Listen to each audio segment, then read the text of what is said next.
Welcome to the Capital Gains Tax Solutions podcast, also streaming expert CRE Secrets podcast, where we believe most high net worth individuals and those who help them, they struggle with clarifying their capital gains tax deferral options. Not having a clear plan is the enemy, and using a proven tax deferral strategy, such as the Deferred Sales Trust, is the best way for you to exit your business or other highly appreciated asset.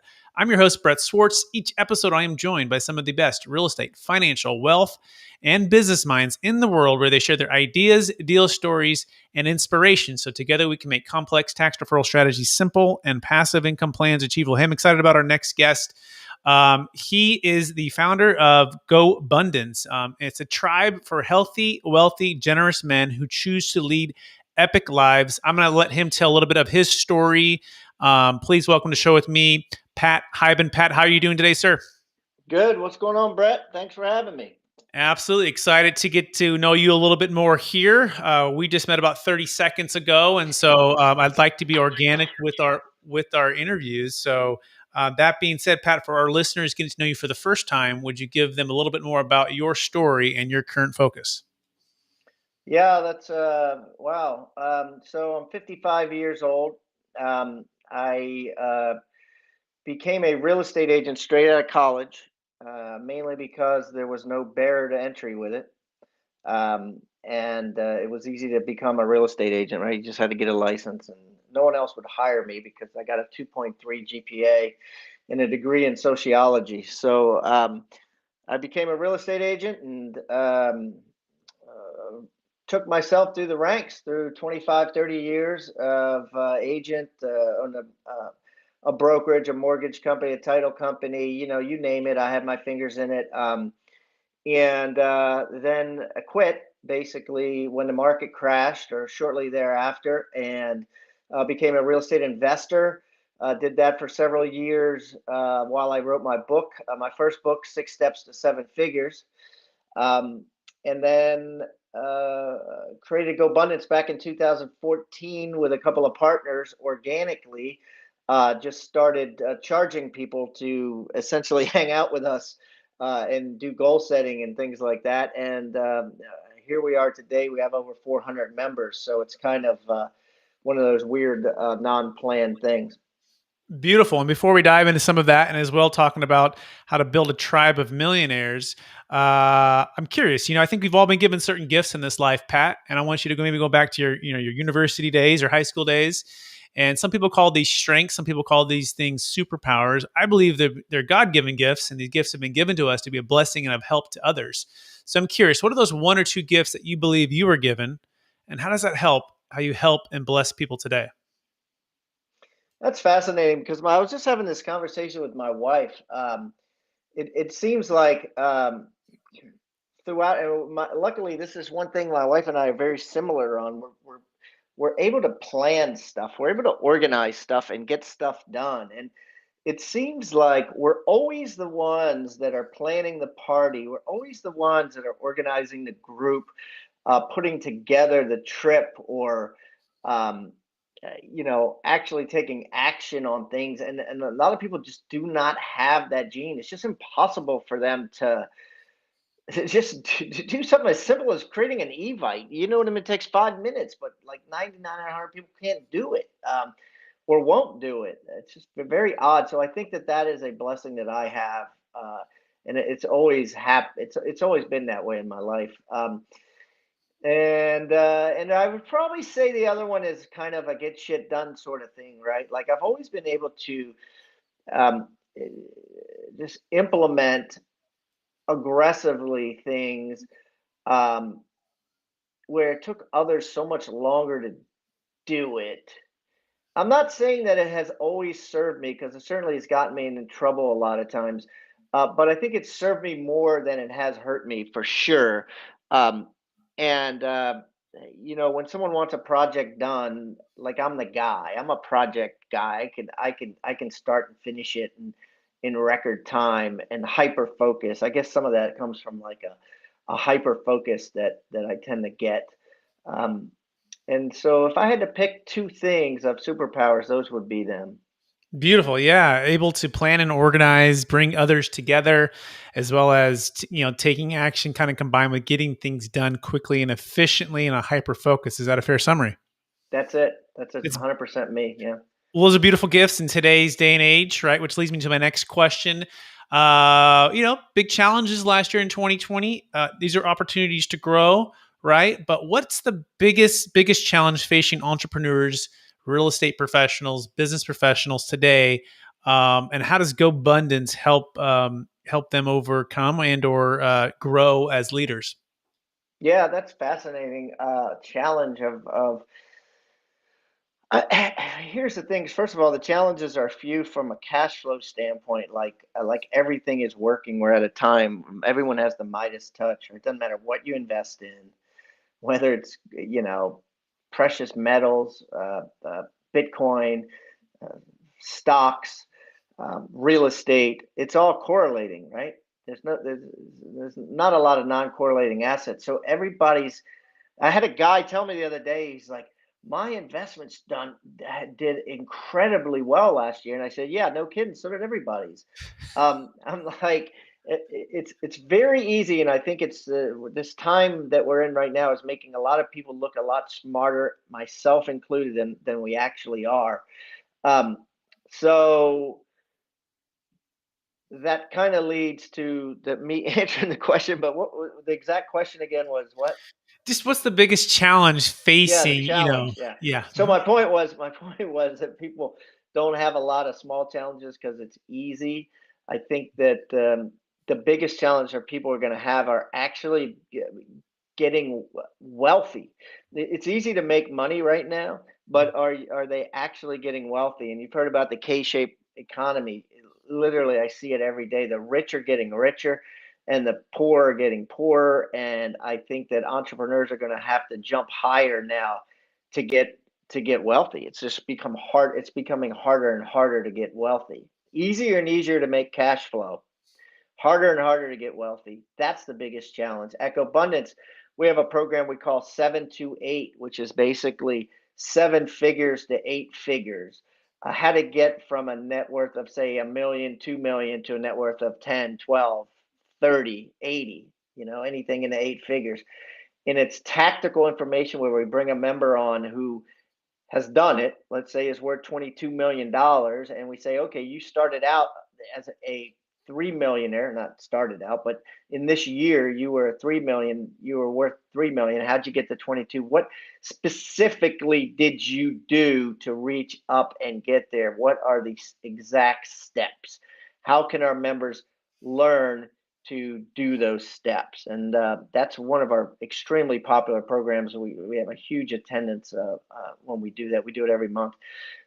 So it kind of gives you an idea of a small thing that we do. And we do 100 things like that. But that just kind of paints the picture a little bit for you. I love it, Pat. I think of the quote by Warren Buffett, right? When the tide, goes back out, you see who's been skinny dipping, right? And I think Yeah. in one sense, we've been all been able to kind of skinny dip here because you're right. It's kind of been easy to make money, easy to invest, easy to see our, whether it be Robinhood investors, whether it be people who are doing Bitcoin, whether it be even real estate. I mean, I think I'm here in Sacramento. And I think there's a house that was listed in Citrus Heights is on the news this weekend. They had 120 offers over the weekend. In one weekend, 120 offers on one Doesn't house. make sense. Like I don't get that. Like clearly, didn't someone say you underpriced it? I mean, clearly, that you underpriced the damn thing. How does that even happen? 120. Why would 120? Why would you even want to compete against 119 people? Like, 100%. 100%, right? So, and the thought is, there's a lot of, there's this sense of when and if is the market going to change, and I think the focus on being wealthy, and let's define that because I think that's important, regardless of the circumstance of the economy and where investments are going. How would you define wealthy, Pat? yeah, that's weird, right? I mean, everyone's got their own thing. I did this. I did an informal survey, and I'm going to stick to it because people used to always ask me that sometimes, like, how much is enough?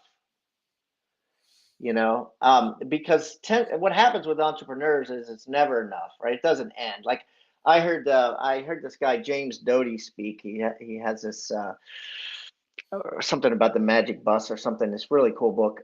But he was like, I've never met a well-off person that didn't think they were middle class. Um, and I thought that was fascinating, and it's so true, right? Because the richer you get, the more you just want more. You get a propeller plane, and then you want a small jet, and then you park your small jet next to a bigger jet, and you want that bigger jet, and then there's another jet that's bigger than yours, and you got to get a jet that big. And I don't have a jet, so but you get the point. You know what I mean? You're always trying to make your net worth higher. It seems like that's with an entrepreneur. So going back to your question, so I went on a trip to Slovenia and I went hiking with a bunch of randoms. Like it was a REI adventure, REI, the store, put it on, right? And so anybody could sign up. A lot of single people, a lot of, couples, just random. So normally I'm used to traveling either with my wife and my family or other businessmen. And so this was a little different. And I journaled about that, and I started asking everybody on the bus in Slovenia, how much is enough? How much is enough? And my own informal survey said $5 million. Like I would quit everything, no matter what my age was. Whether my age was 32 or 62, I would quit doing everything and just play golf or garden or whatever if I had $5 million.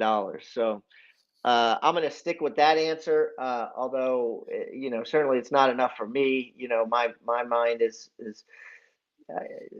a sportsman in a sense. Business is a sport to me, so I always want to try to increase that. Yeah, I'll second that $5 million. I remember I was at Marcus and Millichap selling multifamily properties, and I asked my mentor that as well. And they said, "Well, what do you need to live off of, and what can do a conservative rate to cash flow?" And so we backed that through, and he said, "Yeah, if you get to $5 million, and you can make somewhere between, let's say, 5 and 7% on average per year, and live off of that, Mm. you'll be able to pay for Yeah, that's 250 to 350, right? Like that's a nice lifestyle without being obnoxious, right? Like it's more than most people spend. There's travel in that number, um, but it's not like frivolous. Yep, absolutely. And then, of course, it's what it creates, right? The ability to have time, energy, space to do what most brings joy to your life, and giving back and being generous. Those are the type of things that build true wealth, right? It's it the financial parts of it. It just gives you a chance to have that freedom. So I want to dive into the 7 figures to 8 figures. That's really interesting. So, what maybe are the one or two specifics, that themes that you found as you've had these speakers speak to the GoBundance group? What's the one or two things that perhaps aren't the most obvious, Mm. that kind of stuck out? Like, okay, or it was the thing you thought of, but maybe it was in a little bit a shift, just a slight shift of what you thought it was. What's the one thing that there are two things that they're doing to take from 7 figures to 8 figures? This what pops in my mind. I don't know if I'm answering the question exactly how you want it, but what pops in my mind is they go from doing things by themselves, like buying little single family homes and renting them out, to then buying bigger things. But when you generally buy bigger things, you're buying with partners, right? So you're figuring out who the best partners are, and you're partnering with people. And then the third step is you're actually going into a non-real estate. Like most of the people that you can build to a certain net worth, I think, in real estate, and with you and with partners. Um, but it gets difficult, especially now. It's very difficult, right? Everybody's chasing the yields nowadays, and this competition is crazy for buying multifamily buildings and stuff like that. So the next step is generally private equity, where you're able to actually piggyback with entrepreneurs that are proven in some of these companies, where you give them a little money to start a company, and lo and behold, it turns into $1 million or whatever. And that's kind of like the next step, like the bigger and the jackpot. So you hit a couple. At least that's what's happened with me and a lot of people I know. And you've just gotten lucky, and you hit a couple jackpots that way. It's exponential.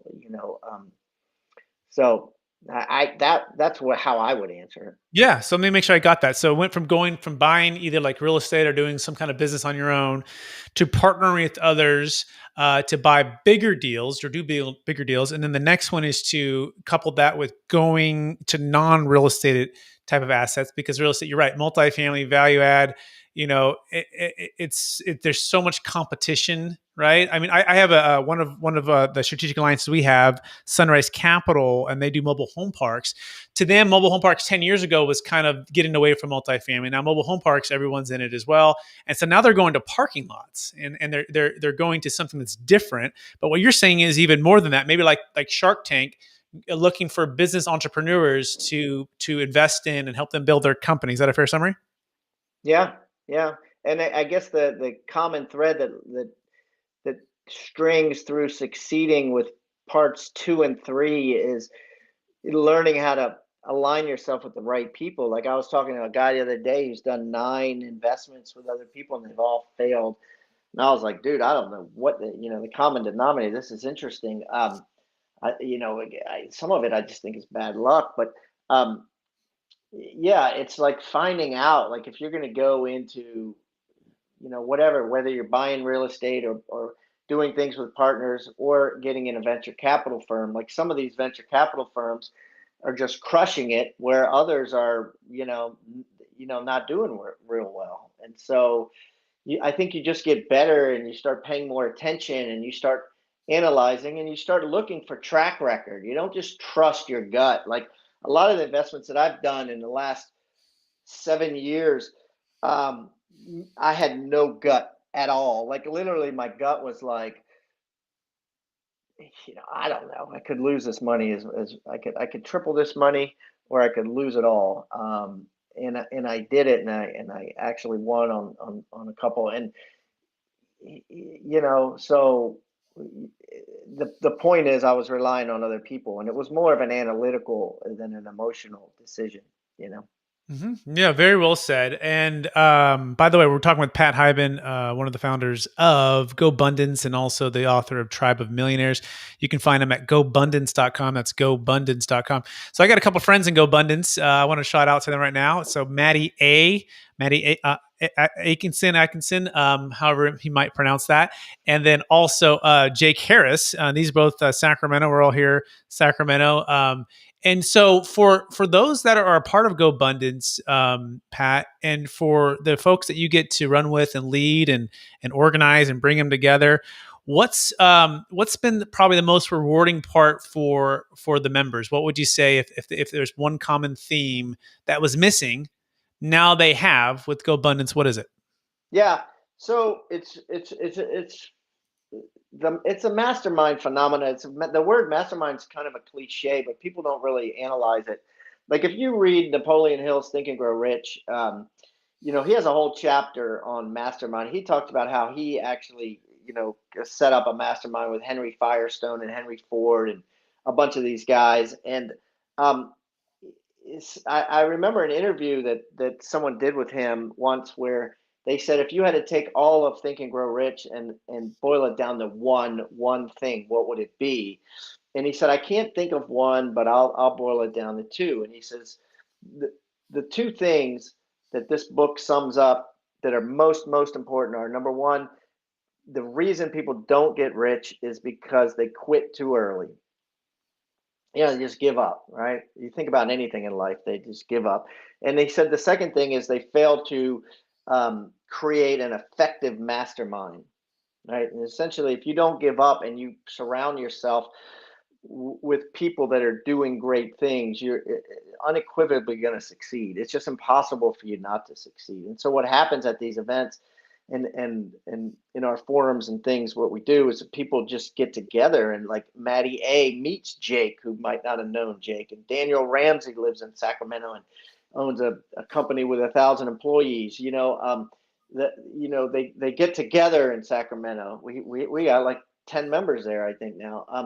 And then they'll get together outside of Sacramento at our other larger events, and they'll talk to each other, and they'll feed off each other, and they'll throw an idea out, and they'll say, "Oh, you need to talk to this person," and they here's his number. Let me introduce him via text, and you need to, have you heard this podcast where they're talking about this? And have you done this? And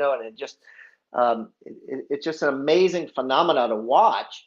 And it just happens organically. And literally that happens before they even check in their room. They bump into four people and they have this amazing exchange. And then it just happens for like 4 days straight. They're constantly getting these exchanges and ideas. And, it's just neat. And that's what it does.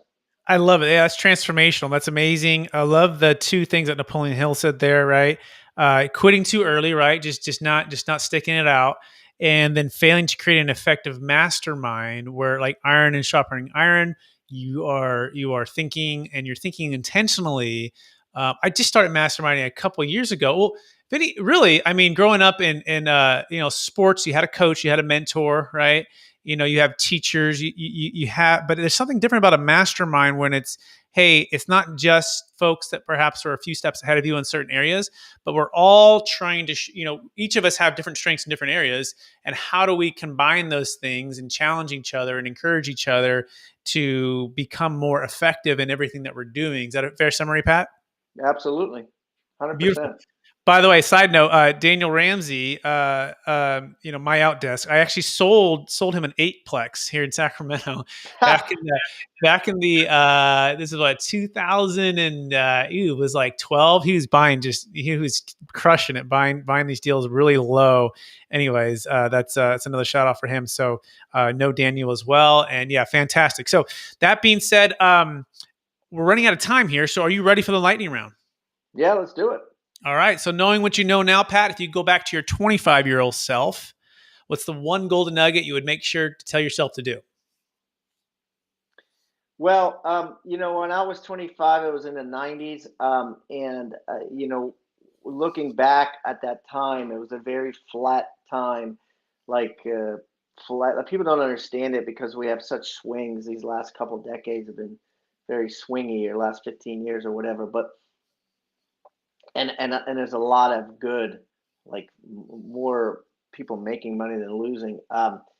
The the 90s was flat, right? And I could have just bought, like Ramsey did, just a house a year or a house every 6 months, and just accumulated. And I think that I kind of, looking back, I wish I had done that. I wish I bought one or two, but I didn't buy 10, or 20.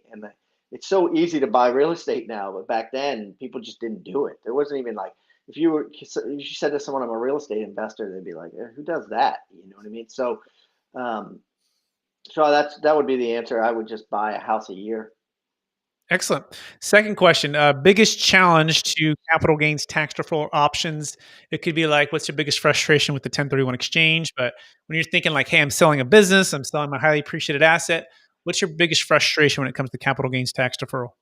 Yeah, fitting a square peg in a round hole. I've always felt like I would rather pay taxes than fit a square peg in a round hole. And I think that a lot of people make that mistake. They sell something and they're like, man, I killed it. And then they go and they squeeze this gain into something else, and that they're buying at the top of the market. And what was the sense? There's a lot of energy and commissions and closing costs and everything else, um, just to avoid capital gains.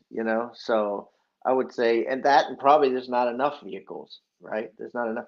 There's more vehicles than just the 1031, as you know.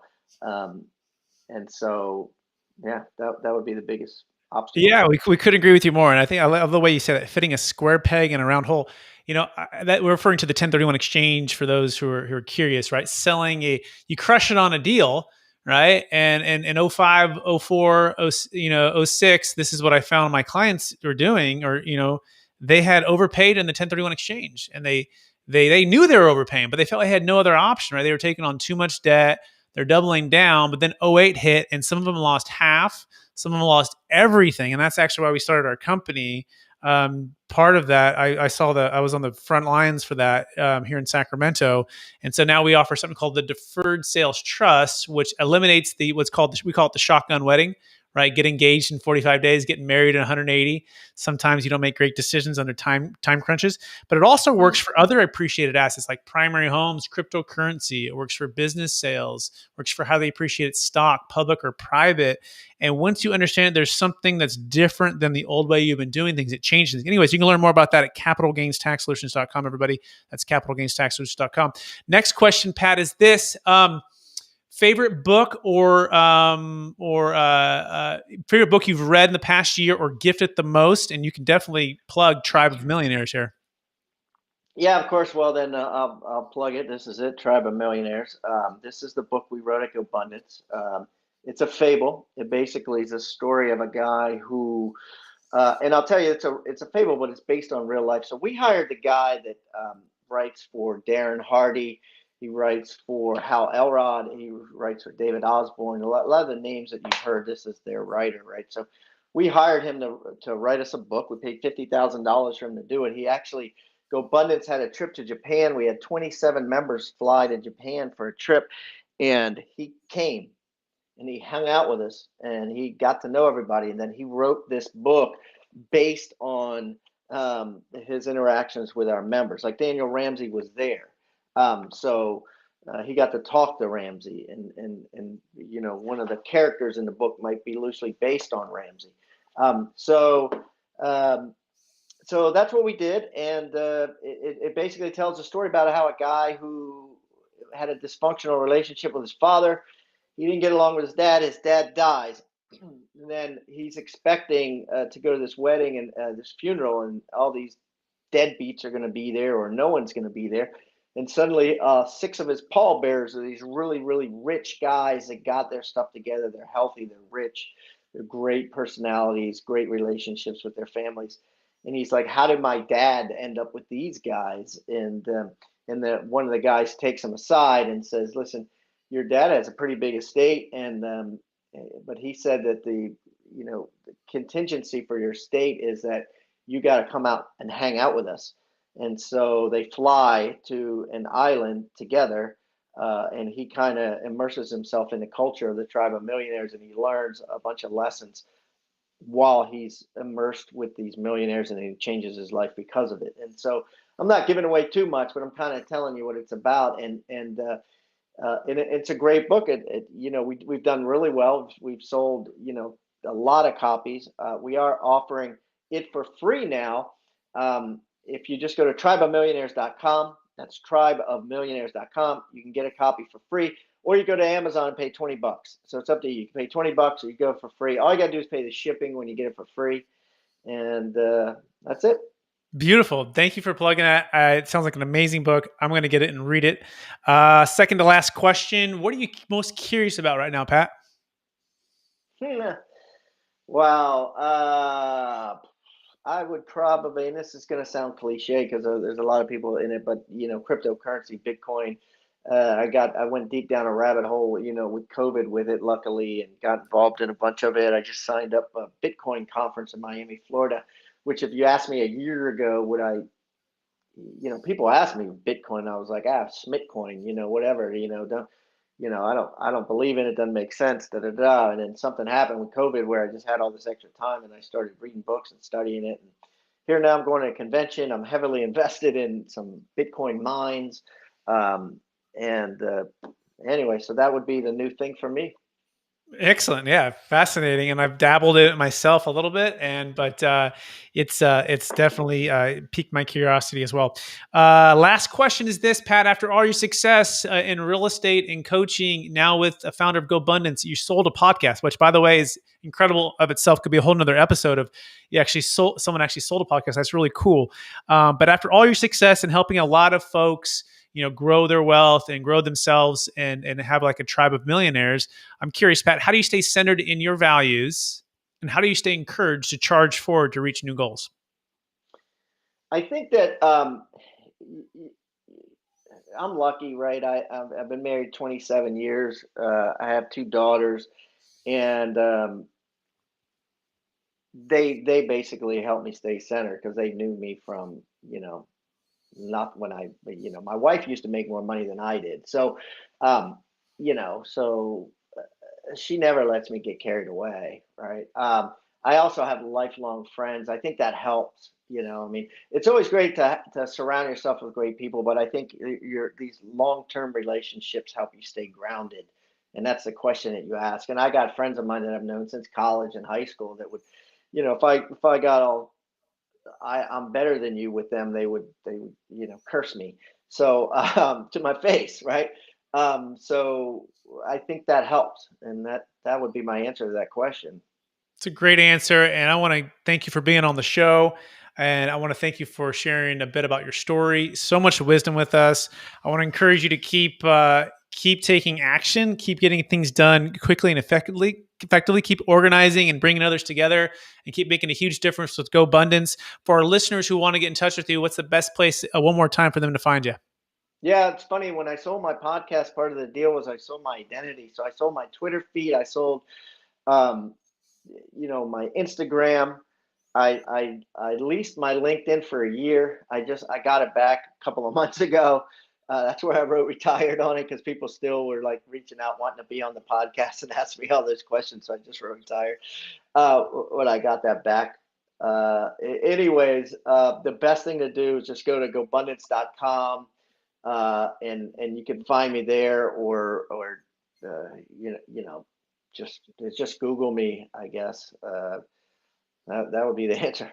That's great. It's a great answer, Pat. Thanks for being on the show. And I want to thank our listeners for listening to another episode of the Capital Gains Tax Solutions podcast.